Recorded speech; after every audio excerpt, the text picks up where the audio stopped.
Uh, better get started on that Ghostbusters 2016 script. Oh boy, okay. Oh, wait a sec. No, I don't have to do this for another week. What am I doing? Alright, well, why don't we look at something else? What is popular right now? Oh, there's a new show on Disney? Okay. What is it? Oh yeah, that one! Yeah. How did I forget about that one? I mean, I saw the trailer, but I don't remember. I mean, it's for a show that I've never seen before, but it's a sequel series to that show I've never seen before, but I'm somewhat familiar with this franchise, so you know what? I'm not going to torture myself with Ghostbusters 2016 yet. Why don't we check this out together? Let's just check this out and see how it goes, I guess. Okay, and play.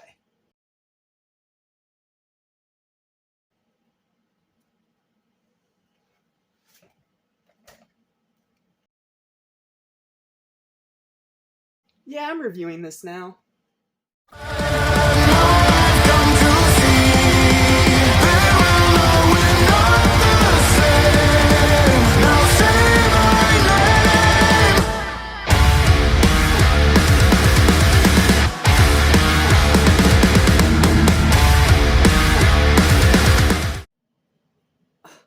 Wow.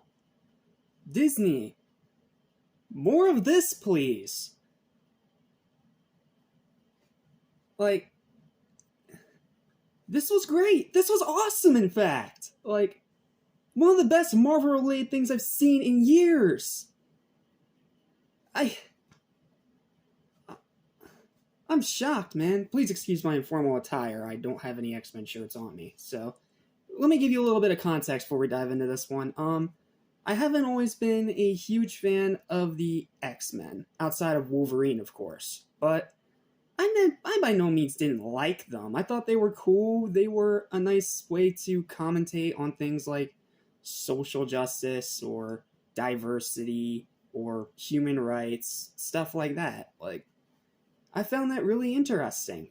And sure, I didn't really have a whole lot of knowledge about these characters, but I mean, I still liked it. I still liked most of them. You know, Wolverine, Jean Grey, Cyclops. I mean, of course, Deadpool, even though he's kind of an X-Men and kind of not an X-Men. It depends on the comic. But point is, I've never really been all that well versed in the X-Men series. Everything I know about is through cultural osmosis and most of the movies. Like, I've seen the original X-Men that came out in 2000, I saw its sequel, I saw the threequel, and then I saw X-Men Origins Wolverine.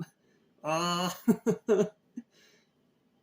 but, what's strange is that I have never actually seen the original show that this is spinning off of. The original X-Men show that came out in the 90s that a lot of people have a lot of nostalgia for and call it one of the best shows of all time. Though sadly, I just haven't had the time to see it. I've always wanted to see it. It looks like a lot of fun, but I don't know, just for some reason, I didn't really have the time to really check it out. Not only that, it's 5 seasons. Like, that's gonna take a while to get through. So I thought, okay, well, maybe this new one is my chance to jump in, to maybe realize how much I actually really like the X-Men, and to rediscover my love for them. So, I saw this initially. I saw the trailer when it came out, literally the day it came out, and I was a little bit iffy because let's be honest, guys, most of the Disney Marvel shows are terrible. Like, there's a reason why I don't review them because they're all pretty much crap. Like, with the exception of, I don't know, Moon Knight and Loki. Those are the two that I can easily say are very good. And some episodes of What If are good. But stuff like Miss Marvel and She-Hulk and even Falcon and Winter Soldier, they were just not good and didn't really entertain the way they should. Heck, the very first Disney Marvel show we got, WandaVision. That one was full of problems. So, of course, with the combination of that and being unfamiliar with the actual original series that this is continuing off of, my expectations were kind of in the bottom because at this point I knew most Disney shows were not going to be good. But after watching just the first 2 episodes, because episode 3 doesn't come out until tomorrow, so I thought, oh man, this is the best time to review it, isn't it? Because there's a reason why I didn't review it when it first came out, and that's because I was just so in shock, and not to mention I had a bunch of other stuff on my plate, so unfortunately it had to get pushed to the wayside. But a week ago, I saw these 2 episodes for the first time. Wow, man, what an awesome show. This is anything like what the original show was like. This has me even more excited to check it out when I have the time. Like, this show is off to a great start. Now, I'm sure you can say, like, maybe you're jumping the gun a little bit. It's just the first 2 episodes. There's still another 8 to go. It could very quickly spin the other way. And in that case, you're probably right. But, I mean, everyone's praising these first 2 episodes. Heck, some people got to see the 3rd episode early.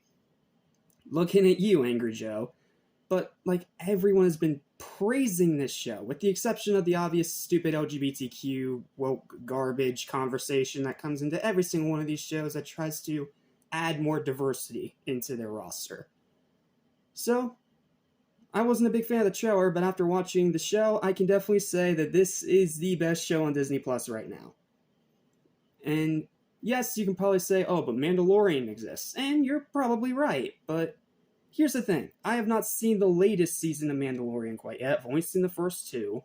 And this is only 2 episodes, yes. But my point is, I'm not that big of a Star Wars guy. Like, I've said it in the past, I'll say it again. So, naturally, even though Mando probably is a better show in terms of its actual story, plot, characters, and quality, and whatever else, I'm going to prefer something that I'm more familiar with. And thus is why I love this show specifically. Sorry, my review's a little scatterbrained. I'm doing this one without any written reviews or script or nothing, because I just want to fanboy a little bit, because this show is fantastic. It's far better than any of my earlier impressions made me believe it would be. And heck, I even heard a few people discourse in the comic book community saying, oh, they should do the Spider-Man 90s series next. And I was sitting there like, let's just hold your horses and wait until we see how they do this first. If they do this one correctly, then they can do Spider-Man. Now I really want them to do Spider-Man, because the original Spider-Man 90s show, the one I've actually seen, is really good. So, if we can get a continuation like that, but with the quality of X-Men 97, we could be in for something legendary. But as it is, we only have 2 episodes so far of this particular show, and I'm already more than on board. Heck, the 3rd episode comes out tomorrow. It's just hard to even articulate why this show is so good, because it's just one of those shows that just puts a big smile on your face. It feels like a throwback to those old kind of cartoons from back in the day.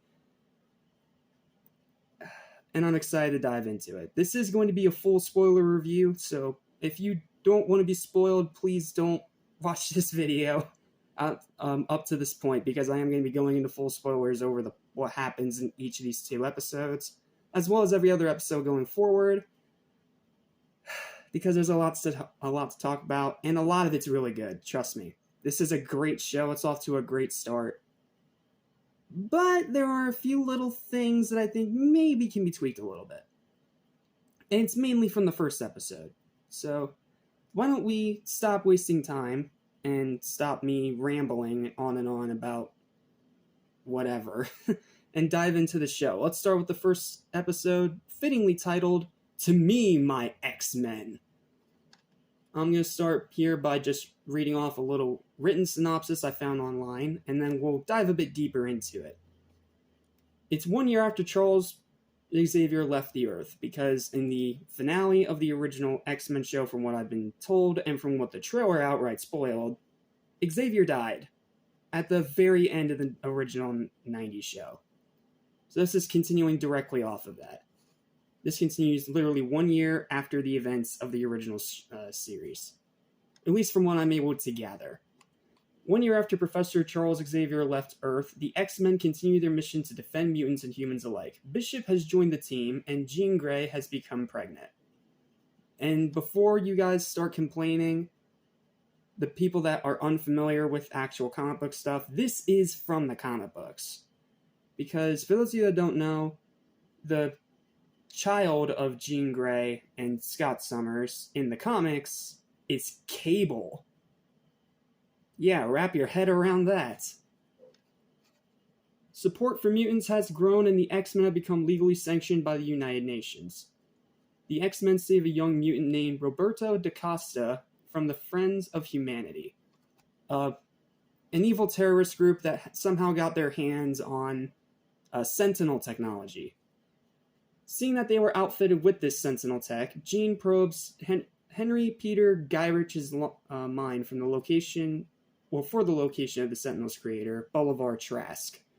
Jean receives a horrifying premonition while doing so, and it is pretty horrifying. Like, you see what she sees, yeah, it would scare you too. The team finds Trask at a junkyard in the Sahara where he is rebuilding his Sentinels with the aid of a lobotomized Master Mold. The X-Men defeat the Sentinels in that awesome fight that you saw in the clip that was released the day before the show came out. And they apprehend Trask. Cyclops and Jean ponder leaving the team so that their son can be raised away from mutant hatred. The following day, Magneto reveals that Xavier willed him control of the Institute, entrusting him with leading the X-Men. And I wish this is one part that they didn't outright spoil in the end of the trailer, because this would have been a heck of a plot twist right off the bat. I mean, yeah, people who've read the comics would have probably seen it coming, but for more casual people like me who are not that well-versed in the comic books, this would have been a huge shocker. But they kind of spoiled it as the big ending part of their trailer, so it doesn't really hit as hard as it should. So, but outside of that, it's still a really good reveal. And that is the basic synopsis for episode 1. And going a little bit deeper into it, let's talk about some of the aspects of the show overall. First, the animation. Now, the animation did look a little bit dodgy in the trailers, but I did like its vintage comic book aesthetic. You had all the X-Men in those iconic blue and yellow suits. But something about just seemed a little bit off, or maybe it didn't look like it was maximizing to the full potential the modern technology we have nowadays with most people that work on animation. And of course, how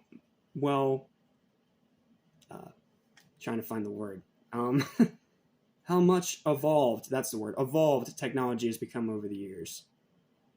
But I'm happy to say that while it is a little bit jarring at first to get used to, you get used to it rather quickly. And at that point, you can forgive it. Not to mention, from what I've been able to gather, the original 90s show had really cheap animation too. So it's kind of trying to stay in the style while also modernizing just a slight tad. And when you look at it from that kind of perspective, it's really good animation that does do a great job revitalizing that older animation style, but also keeping the fundamentals of what made that animation style so iconic. Not to mention the characters are nice and bright. Again, it has a really nice vintage comic book aesthetic to it, almost like a comic book come to life. And the action scenes. Oh, that's where the animation really shines, because the fight against the Sentinels is one of the coolest displays of what this show can do with its animation. Because in that fight scene, you get a lot of dynamic movement and colors, and it kind of honestly reminded me a bit of, apologies for being a little bit off topic here, but it reminded me a bit of Dragon Ball Super Broly, the way that the characters would move around as they would fight, and the way their proportions would change as they were like clashing fists or getting knocked into things. That's kind of how I got the vibe here. And while it's not nearly as amazing as DBS Broly, which had a far bigger budget than this show more than likely, it still looks great. And of course there's that awesome shot from the trailer where Wolverine gets awesome magic purple power claws from Gambit's extra magic as he's riding on his back. That visual alone is, apologies for my language here, but lack of a better term, badass. Like, that one scene is so cool. Like, the first time I saw that in the trailer, I was like, oh, they can combine powers now. Okay, that's neat. So that was cool. And the whole fight scene is great. But the part I really want to talk about here is this new character, Roberto.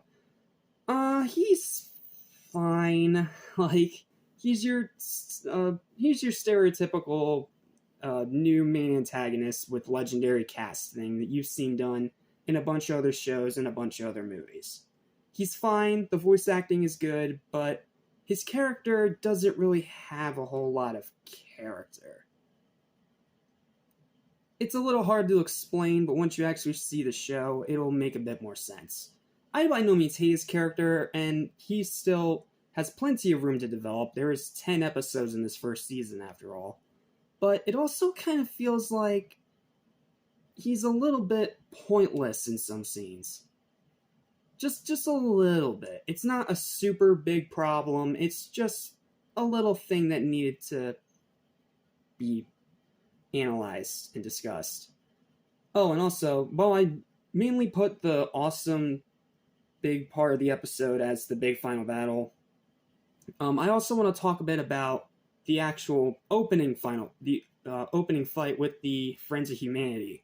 It's a pretty good fight too. It is a little bit restricted because it is in just this one building, but you still get a lot of cool dynamic camera angles. You get a cool display of all the different powers of a couple of the X-Men, and you have Storm showing that she is absolutely overpowered, which is just hilarious. But I mean, overall, outside of that, like, that is still a really cool fight scene. It's slow, it does start a little bit rough, but when it gets going, it really gets going, and it's still a really cool fight scene. I just feel like the best part of the episode is that fight with the Sentinels. Like, there's a reason they released it as a clip. They knew that that was some really hype stuff. So, yeah. And also, Jean being pregnant, I said it was something from the comics, which I know it is, but at the same time, I also kind of like how it gives her a different role in this team more than usual. Usually she's out there on the front lines using her powers. But here she has to, like, step back a bit and work more from a distance, which I think is actually a really interesting dynamic. So, yeah, pretty much nothing but praise for the first episode. With a couple little exceptions of this new character being a bit bland, like something out of X-Men Destiny. And a couple little lines here and there that may or may not seem a bit off. Outside of that, though, first episode is great. And then the other thing we have to talk about with this show is its voice acting. Now, this voice cast is mainly a lot of the original voice actors from that show. And that show was like 20, 30 years ago. So, of course, their voices are going to change a little bit, but to be honest with you, they all sound pretty good still. Like, especially Storm. Storm sounds amazing in this show. Like, she has this deep, commanding voice with this awesome, very unique dialect and accent that really emphasizes how different she is from all the other X-Men. But people have complained a little bit about one in particular, and that is Wolverine. Well, and Rogue, but we'll get to that one. Wolverine's voice acting in the show, I mean, I can get why it doesn't quite work as well, because you have someone coming back from 20, 30 years after doing that role, and they're trying to get back into that role, but as you get older, you don't really have that same voice anymore, so it doesn't really quite work as well. And I understand that. But me personally, Wolverine's voice was perfectly fine. It sounded close enough to the original interpretation from way back 20, 30 years ago. I did see a couple clips of that show after watching this to get context. And it still sounds fine. Like, yes, it's not as good as it was back then, but it's still fine. But Rogue is the one that I am a little bit iffy about. Rogue in the original series, from the little clips that I saw, she did have a southern accent, but it wasn't as pronounced as it is in here. Here it is a very pronounced, very, very southern accent. And it just sounds a bit off. Like, it doesn't sound bad by any means. It just sounds a bit off. But, I mean, outside of that, voice acting is still great. Oh, and, man, forget, Eric Bauza is the voice of the Sentinels. I mean, he's Eric Bauza. He always delivers 110%, even if the project isn't very good. So, yeah. I think that's about it for episode 1. If there's anything I'm missing, I apologize. Oh, one last thing. The Jean Grey horrible premonition. Yeah. That's that awesome, darker stuff that I have sadly very sorely missed in modern animation. Like, so many shows nowadays do not have the balls to do stuff like that. But this show, it lets you know right off the bat that it is not afraid to get dark and serious. And that's going to be even further emphasized in episode 2. But in this first episode alone, it's not just your average, ordinary, modern kids show. Here, it has some adult, darker edge. The stuff that made me fall in love with animation in the first place. So, yeah. Overall, episode 1 is definitely a very good start, just a little bit rough in the first few minutes. But I have a feeling it's going to get better and better with more and more episodes coming out to add more context to the current situation. So, with all that said, episode 1, I'd say, is probably around a final verdict of a 7 or an 8. I'm going to give it a 7. 7 out of 10. It's a very enjoyable, entertaining watch with just a few little problems that can be ironed out very easily. And then we get to episode 2. Mutant Liberation begins. This is in the running now for probably my favorite animated episode of 2024. This second episode is just insanely good. Like, insanely good. Like, anyone that was hesitant with episode 1, when they get to episode 2, it all just immediately flips. This episode is fantastic for one big reason: Magneto. Adding him into this cast was a great decision. And yes, again, it is the original voice actor from 20-30 years ago, so the voice won't sound as good. And yes, he has a new costume, which people that are complaining about that costume, again, it's from the comic books. So they're sticking true to the comic books, not just throwing things out willy-nilly. They're actually paying attention to the source material. So please do your research before you start raging on the internet. So there's a lot to talk about with episode 2. Magneto is fantastic. I'm going to talk about him a lot all throughout this part of the review. And I know this is a really long video, I know, but there is just so much to talk about with just these 2 episodes alone, and I have no doubt there's going to be a lot to talk about with episodes 3 all the way to 10. So yeah, these are going to be longer reviews than usual, and I can only hope that you guys are okay with that. And I'm doing this more in a discussion format rather than the format I do with some of my other episode reviews, because I feel like a discussion format is a bit more fitting for a show like this. Me personally. If you prefer the other style, please let me know in the comments. So let's start with our overall plot summary, and it is a lengthy one. Magneto, while trying to live up to Charles' legacy, has taken on heroism, saving both humans and mutants alike while refraining from killing anti-mutant militants. Distrustful, Cyclops and Jean stay to keep an eye on Magneto while Rogue sympathizes with his struggles and hints at a past relationship between them, which will be even further hinted at by the end of the episode. The UN forces led by Valerie Cooper arrive at the X-Mansion to arrest Magneto for his terrorism. Magneto decides to surrender peacefully. showing how much he's actually changed to try and honor the legacy of his friend.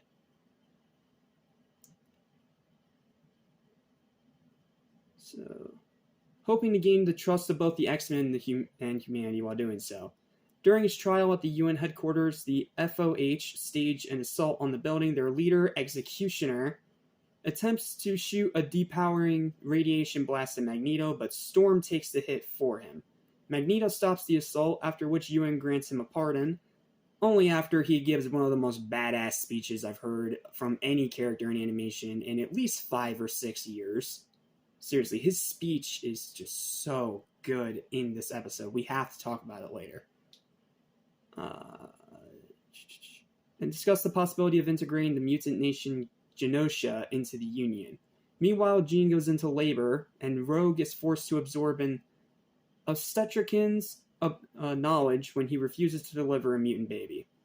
Again, showing that the racism that was prevalent throughout the comic books and the original series is still more than prevalent here, because this is a show all about that commentary about racism and human rights, but done in a way that it feels very accessible, even to people that aren't very political.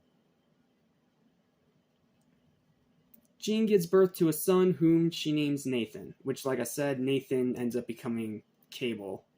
When Beast informs Storm that the radiation blast has depowered her permanently, she leaves the team to find new meaning. While discussing Storm's decision, the X-Men are surprised by the sudden arrival of a woman who looks identical to Jean. Please excuse my stuttering. Who says that she needs the X-Men before passing out in exhaustion. Yeah, it's a lengthy episode, but the biggest reason why this episode is so amazing is Magneto. Like, hold on, I gotta see if they have this quote. I have to quote and talk about his speech. Lies, this is your dream. My kind splayed before you, powerless and afraid. All the X-Men have done is use their awesome power to protect a world that hates and fears them. Behold their reward.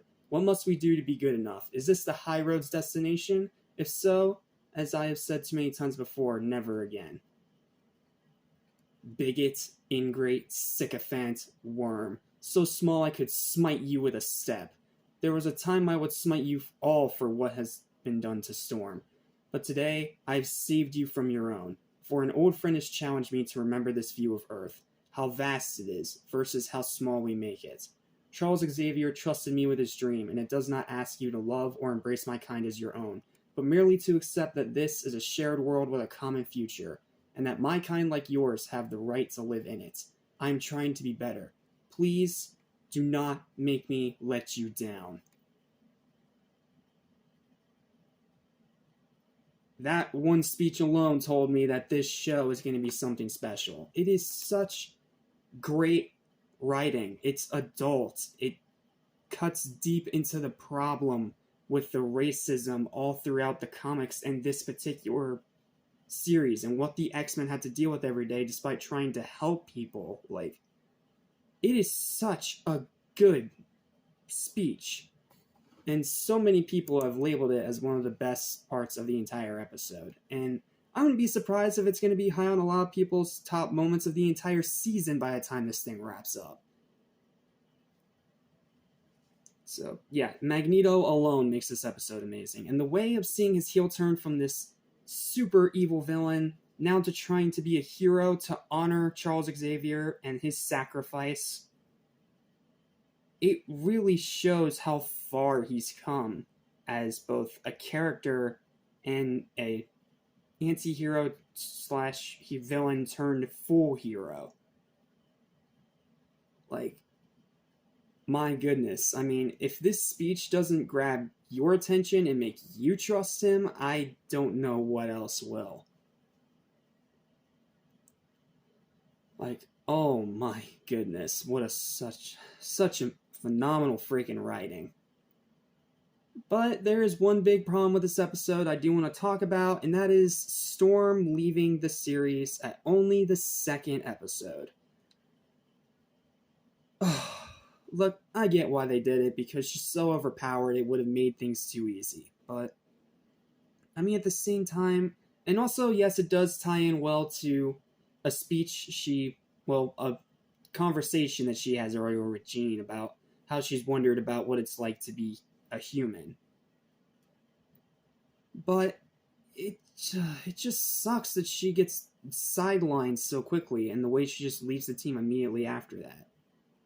Like, it makes sense in the story. I'm not saying it doesn't make sense. It completely makes sense. It just really sucks after having seen her be such an overpowered badass for 1.5 episodes.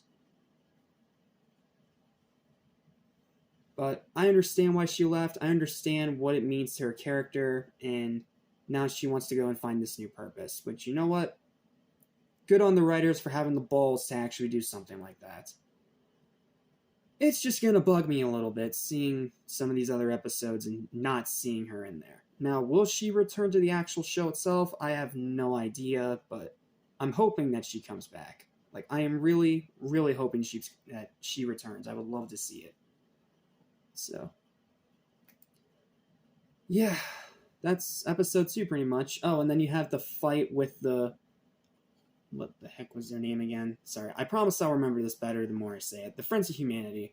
The fight with the Friends of Humanity in the UN headquarters is a great fight. And it's also a really cool way to see Morph as all these different other X-Men that would not have been logical to have in the show otherwise. Like Psylocke and Colossus. Like, that's cool. Like, yes, we know it's not actually them, but just seeing them in this new style, in this battle, for the little brief moments that we see them, it's so cool. Like, Morph is an awesome character. Like, screw the freaking woke garbage liberals. Like, I love Morph. He is a really cool, very interesting character.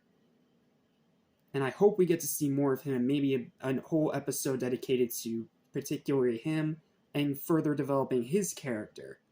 Because there's a lot to be explored there. But, yeah, I mean, Magneto is the biggest reason why episode 2 works so well. Just seeing how much he's changed just by being trusted with this new purpose by Charles Xavier, his best friend, who passed away and sacrificed himself to even get this UN to accept mutants in the first place. And now he's trying to honor that by continuing where he left off, by trying to help the X-Men continue Charles' wishes. It just goes to show you that even though they were enemies, that he still deep down really cared about him. And he still very much valued their friendship. Like, just, damn, man. It's so hard to explain without completely ruining everything.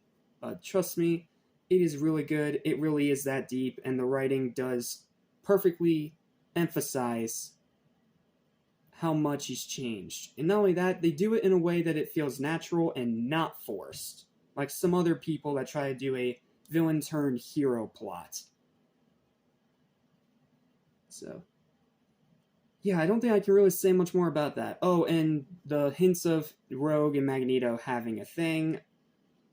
I didn't read that much of the comics, so I don't really remember that, but that is a little bit gross. And I cannot blame people that are unfamiliar with the comic books for getting grossed out, especially because from what I've heard from comments on this particular scene in the comic book fan base groups online, that apparently she was with Gambit, and now there's something dividing them. Which I'm sure we're going to get more of an explanation of in further episodes, but yeah, that is a little bit gross, but again, it comes from the comic books, so I can't really say that it doesn't fit, but people that are unfamiliar with the comic books, you are justified being grossed out. It'll get better, though, don't worry. I'm sure it'll get better, and they'll have a better explanation for it as the season goes on. So I've rambled on long enough. Final verdict for episode 2, I mean, easy 9 out of 10. My only problem is Storm getting sidelined. That's literally my only problem. And even then, it's not a huge problem because it still makes sense in the context of the story. And as for the show overall so far, it's an easy 8 out of 10. Just these first 2 episodes alone, it's an easy 8 out of 10 for the overall show. Because it is adult, it is mature, but it's not afraid to be silly, goofy, action-packed, and campy, but it doesn't come off as forced or cliche. And it has that same great commentary that apparently was very prevalent in the original series. So yeah, if you're a fan of the original series, absolutely check this one out. And even if you haven't seen the original show before, like I have, still watch this show. It is a damn good animated series just by itself. But having that extra context of the original series that this is continuing off of makes it even better. So, yeah, awesome series. If you have a Disney Plus account, this is a must-watch, plain and simple. And it's the best Marvel-related thing that Disney has done in years. Please, Disney, do more of this and less of this other crap, okay? Man, it felt good to be positive, right? Well, I mean, I still have to go write that Ghostbusters 2016 script, so, yeah, I'm not gonna have a good day, but you know what? At least I got to talk about something great today. So, it could always be worse. That's all I got for now. Thank you guys so much for watching. Please don't forget to like, share, and subscribe if you want more videos like this almost every single day. And I'll see you tomorrow when we dive into a Day 1 review of Episode 3, Fire Made Flesh. And I promise you, my expectations are going to be high from here on out. So, see you next time.